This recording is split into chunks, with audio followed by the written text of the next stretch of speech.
नमस्कार। जय जगन्नाथ समस्त को बाहर शत्रु आम देश जी विपद नुहे आरएसएस और बीजेपी आम देश से विपज्जनक।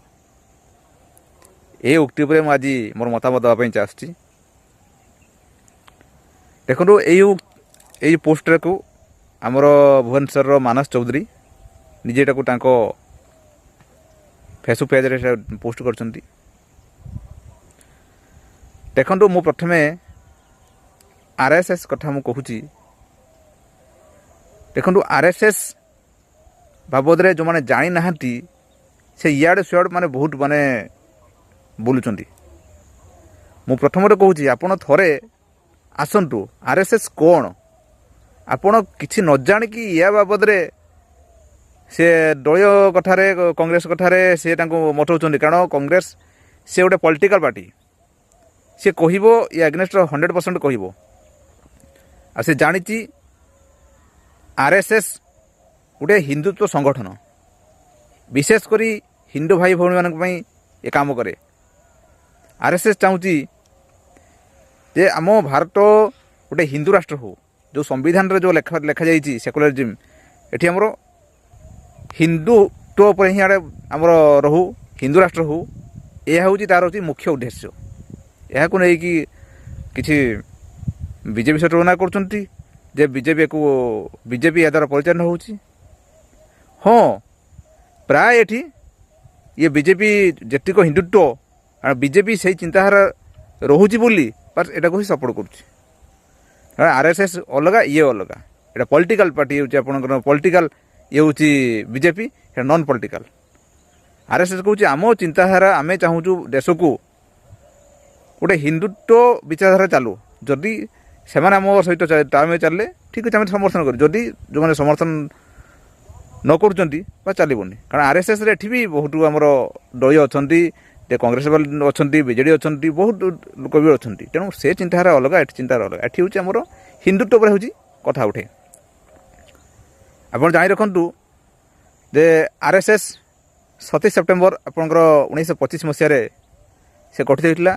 तो ये बर्तमान 70 वर्ष मन चलती तेणु 100 वर्ष या भितर गति करा। तो 1947 मसीह तो भारत स्वाधीन होता जो 1947 मसीह भारत स्वाधीन है तो प्रथम पेरेड रे ही आरएसएस अंशग्रहण करथिला। जवाहरलाल नेहरू आरएसएस को निमंत्रण करथिले। आप जानतु आप देखिए गूगल मारिकी सेतबेले से अभिवादन देते किपरि आमे हूँ पेरेड शिखा सी हूँ आरएसएस को से अभिवादन देते। तो से अनुसार आरएसएस सब प्रकार शिखा जा तेणु जो मैंने न आसुँच से इड़ कथा कह मुझे पर कह मानस चौधरी कथा मुझे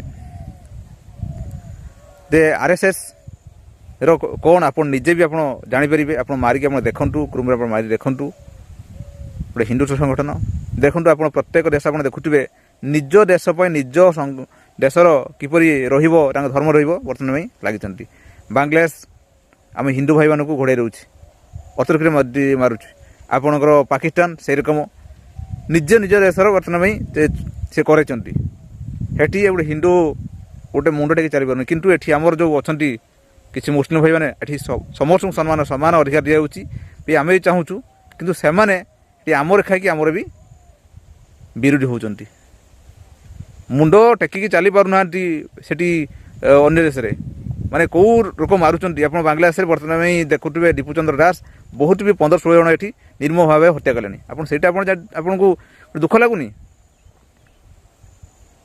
ये से कौन राजनीति कर जो कांग्रेस कहूँ कांग्रेस संविधान धरिक बोलूँ संविधान कौन ये खड़ा पकड़ आसिक 10 वर्ष है कि राहुल गांधी से ही रकम कारण जनसाधारण देखिले या द्वारा किसी काम हेनी लोक खाली मिछ कथा कहूँ निज मुंडर किसी ना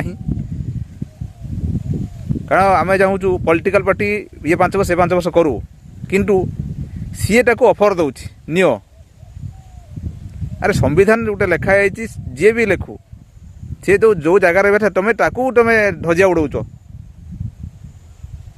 ये कथा नुहे। आउ विशेषकर आम हिंदू ଉପରେ ଆଜି କଥା ଉଠୁଛି। ତେଣୁ ଆପଣମାନେ ଆର୍ଏସ୍ଏସ୍କୁ ଭଲ ଭାବେ ବୁଝନ୍ତୁ। ନ ବୁଝିକି ଇଆଡ଼ୁ ଗୋଟେ ମନ୍ତବ୍ୟ ଦେବା ଏଇଟା ହାସ୍ୟାସ୍ପଦ କଥା। ଆଉ ଗୋଟେ ଏ ଯେଉଁ ମାନସ